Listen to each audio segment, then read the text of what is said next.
Siguientes invitados son el señor Rodolfo Barrial, el secretario general, y la señora Esther Torres, quien es asesora legal de la Asociación Nacional de Supervisores de Educación en Panamá. Ellos, hace unas semanas, el viceministro de Infraestructura del Ministerio de Educación, Ricardo Sánchez, dijo: no vamos a permitir malos manejos, supervisores que no están haciendo su trabajo, hablando sobre estos 4 directores de escuelas y de colegios que fueron separados de su cargo. Don Rodolfo Barría, buenos días. Buenos días, licenciado Fernando. A Un ver, saludo cordial a usted y a su amable audiencia, teleaudiencia. a ver, ¿no están haciendo su trabajo los supervisores? Totalmente falso, licenciado Fernando. La supervisión educativa tiene 3 componentes: el componente pedagógico, el componente administrativo y el componente social. Para la supervisión educativa es fundamental el componente pedagógico, pero no descuidamos lo que tiene que ver con el aspecto administrativo. Y de todo nuestro accionar en los diferentes centros educativos y la coordinación con los directores, se elaboran informes mensuales Sí. que les sean de insumos a los directores regionales para que a su vez ellos eleven al Ministerio de Educación, a la señora ministra o a los viceministros la situación real que tienen los colegios en todas las regiones del país. Se ha dado una declaración que a nuestro juicio resulta totalmente inadecuada, desafortunada, porque la, la supervisión o la inspección de los centros educativos en lo que tiene que ver con edificaciones o estructura física no es responsabilidad ni de los directores ni de los supervisores, porque la dirección del viceministerio de infraestructura, bajo la responsabilidad del ingeniero Ricardo Sánchez, tiene 3 direcciones que son los responsables de vigilar, elaborar informes técnicos, conocer la realidad de infraestructura de los centros educativos y solucionar la problemática que tienen los centros educativos, que no es de ahora. Panamá tiene décadas de venir enfrentando la situación de escuelas que no reúnen las condiciones mínimas para el proceso de enseñanza-aprendizaje y que es por todos conocido. Entonces, no es justo atribuir a quienes no les corresponde esta función la responsabilidad del estado ruinoso de muchos centros educativos en el Pero país, el licenciado. presidente el primer día dijo: bueno, ahí están los fondos del FESE. Pero la cosa es que el FESE es una ley bastante difícil de aplicar. Más cuando hay 1000 directores, pocos más interinos. Es decir, ¿quién va a arriesgarse a formar la complicada que es esta ley? Es realmente un valladar para que no se arreglen las escuelas la difícil aplicación de la ley del FESE para jalar esos fondos para reparaciones. Licenciado Correa, y para ilustración de la población en general, el sistema educativo tiene más de 3.000 centros educativos. Sí. De estos 3.000 centros educativos, más del 50% son centros educativos pequeños, escuelas pequeñas que tienen directores encargados, muchos de ellos multigrado, que son docentes que a la par que tienen que dar clases, tienen que llevar el proceso administrativo de las escuelas. Ajá. Este sistema de asignación de fondos a través del Fondo de Equidad y Calidad de la Educación, denominado FESE, Sí. le han puesto a través de la historia un sinnúmero de trabas que le dificulta a los directores el uso de esos recursos. Hay una fiscalización demasiado extrema y burocrática. Y a eso es a lo que nosotros nos referimos cuando un director, por ejemplo, tiene que atender reparación de inodoros, por poner un ejemplo nada más, Claro. y solicita al Departamento de Ingeniería y Mantenimiento de las direcciones regionales la inspección y la evaluación técnica, y esas direcciones no atienden en tiempo oportuno estas necesidades. Y podemos decir que baños, asuntos de pintura, techos, un sinnúmero de necesidades que tienen los centros educativos, pero que a la par no se corresponde con el accionar de estas direcciones de mantenimiento y reparaciones, que es la responsabilidad directa del Viceministerio de Infraestructura. Es allí donde el viceministro tiene que poner la lupa en cada una de las 16 regiones educativas del país, en sus departamentos de mantenimiento e ingeniería, para que este personal, bajo su jurisdicción y responsabilidad, atiendan puntualmente los informes técnicos y se agilicen los procesos de reparación de los centros educativos. Nosotros somos conscientes de que efectivamente hay situaciones en centros educativos donde por diferentes causas no se atienden y no se giran estos fondos, pero también es necesario que el equipo ministerial busque la forma de desburocratizar este fondo para que los directores puedan trabajarlo de mejor manera. Ok, eso es en la parte del hardware, para decirlo en términos informáticos, pero ¿qué pasa también en el software? La calidad educativa que están recibiendo nuestros estudiantes. Cada día se aparecen más informes. Mañana, por ejemplo, vamos a tener a los psicopedagógicos hablando, de los psicopedagogos hablando de ese problema de lectura que se han encontrado en estos primeros días de clases. Es decir, ¿ustedes han presentado algún informe generalizado? ¿Cuál ha sido el estatus o el estado de situación de la educación nacional después de 2 años casi de parón? Le voy a permitir a la profesora Esther que Okay, aborde claro. el Esther Torres cuestionamiento está con suyo nosotros, y... ella es la asesora legal de esta agrupación. Doña Esther, buenos Sí, días. sí, correcto.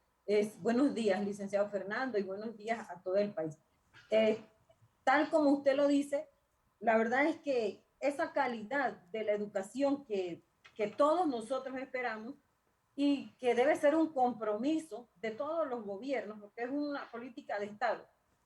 Lo que tenemos hoy día, nosotros no podemos decir que hay calidad en la educación. Por ejemplo, y retomando un poquito el tema que exponía el profesor Rodolfo, el viceministro de Infraestructura ha debido ver con tiempo la situación que tenemos nosotros en la parte del abultamiento de matrículas. Les especifico, sobre todo la región de Panamá Oeste. Esa es una región educativa de crecimiento urbanístico, donde hay gran cantidad de promotoras entregando proyectos y ofertando proyectos habitacionales y le ponen en su oferta escuelas públicas cerca, plazas cerca. El problema está en que cuando entregan estas viviendas, la población que llega a vivir allí, y le pongo un ejemplo de viviendas de más de $80,000, porque las viviendas que hacen de asistencia social, que van entre $40,000 a $50,000,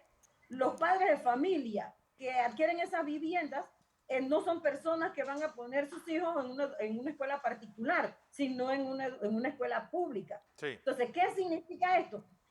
El viceministro de Infraestructura, nosotros lo responsabilizamos a él directamente por esta situación que se está dando, porque entre sus funciones está establecer programas interinstitucionales con las promotoras para que si van a construir sus proyectos habitacionales también nos construyan aulas de clase, porque la educación es un compromiso de todos, no solamente del Ministerio de Educación. Entonces yo creo que en esa parte nosotros no podemos hablar de calidad. Sí, pero... Este año específicamente tenemos salones de clase con más de 42 estudiantes, cuando la norma dice que en secundaria la matrícula debe ser 40 y en primaria 35. Tenemos salones de 36, de 37. Dígame si puede haber calidad de la educación con ese abultamiento de matrícula, pero nadie nos da respuesta. Para este año, le agrego allí, desde el año, aquí yo tengo una nota y se la puedo mostrar.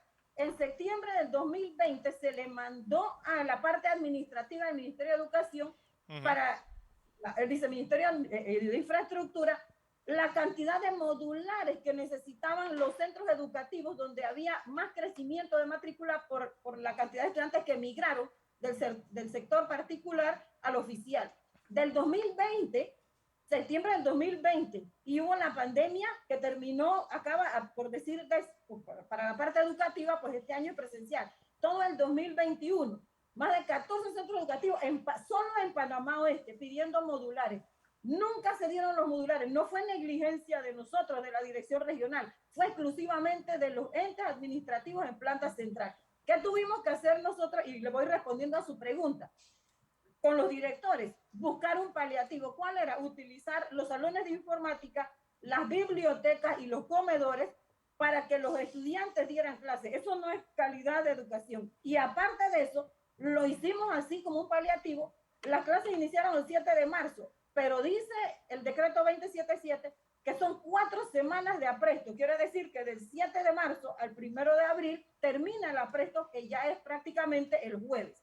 A partir del jueves, todo docente tiene que hacer su plan de recuperación de aprendizaje. La pregunta que nos hacemos nosotros es, los profesores de informática, donde le estamos ahora utilizando esas aulas porque era un apresto, un repaso, ya van a empezar a dar sus clases. ¿Dónde van a dar sus clases? ¿Y claro, qué hacemos con esos estudiantes? Los comedores, los departamentos de nutrición ya han empezado a distribuir los granos. ¿Dónde se le van a preparar los alimentos a los estudiantes y dónde vamos a meter a esos estudiantes que están allí? Los laboratorios de familia y desarrollo. Esos docentes necesitan su salón de clase. ¿Qué vamos a hacer con esos estudiantes? La verdad es que eso no puede ser calidad de la educación y nosotros sí necesitamos urgente una reunión con la ministra de Educación y el viceministro de Infraestructura, porque no es promesa. Nosotros queremos saber a partir del 2 de abril qué vamos a hacer con esos estudiantes, porque si nos dicen que los pongamos a distancia, entonces ¿dónde vamos en contra del decreto que dice que la educación es presencial? Y no que nos manden a la directora nacional de educación particular, a la subdirectora nacional técnico docente, porque ellos no nos van a dar respuesta. Nosotros queremos respuesta, porque los que sí damos la cara somos nosotros los que vamos al campo a supervisar la educación. Entonces, sí hemos pasado una serie de situaciones que la verdad es que poco la damos a conocer tratando de que se solucionen las cosas, pero al decir al viceministro que supervisores que no hacen su trabajo, nosotros queremos decirle a él que los que no hacen su trabajo son los departamentos de ingeniería y arquitectura, que los directores solicitan sus evaluaciones porque para todo tienen que solicitar evaluación. Si van a arreglar, reparar una silla, tienen que solicitar la evaluación para la madera que se va a utilizar en el respaldar, en el brazo y en el asiento. Y cuando mandan esa nota a los departamentos de evaluación, eso demora hasta 3, 4 meses. Cuando es, imagínense, eso se mandó desde diciembre, una directora que fui a supervisar, y empezaron las clases y todavía no habían hecho la evaluación. El agua en Nuevo Emperador. Tenemos el agua, parece que hay rotura en la misma tubería interna, no llega el agua. Una evaluación se solicitó desde noviembre y hasta hace 2 días fue que se le hizo la evaluación porque le dije, yo personalmente le dije al Departamento de Arquitectura, si la escuela cierra, créame que yo lo voy a denunciar a usted porque cómo es posible que hay una evaluación de 4 meses que se solicitó y ustedes no han hecho nada. Entonces, bueno, la verdad, esta es la realidad, señor Fernando, que nosotros los supervisores vivimos día a día con los directores y nosotros a su vez, tratando de darle respuesta a los estudiantes para que por lo menos reciban una educación que no es de calidad y tratando de darle respuesta a los mismos padres de familia. Uno ve las escuelas y parecen escuelas de Ucrania, es decir, parecen zonas de guerra. Un baño no se empieza a dañar de un día para otro. Correcto. Una puerta no se cae de un día para otro. Primero, pues, una ventana rota, etcétera. Es decir, ¿por qué no planificar a medida que las cosas se van deteriorando y no buscar la solución ya cuando estén deterioradas o rotas o de inexistentes, como ha pasado en varias vistas que se han dado de las escuelas en diferentes puntos del país? Señor Fernando, tuvimos 2 años para hacer esas reparaciones y la pregunta de nosotros es ¿dónde estaba el viceministro de Infraestructura? ¿Dónde estaban los departamentos de ingeniería y mantenimiento? ¿Dónde estaban? Porque eso sí no es función, como dice el profesor Rodolfo, de nosotros. Nosotros no somos ingenieros, no somos arquitectos, somos supervisores de educación y sí nos corresponde ir y ver las situaciones conjuntamente con los directores. Pero verlas y hacer el informe y entregarlo. La cuestión es cuánto demora ese informe para que esos señores manden un evaluador a ver qué es lo que está pasando.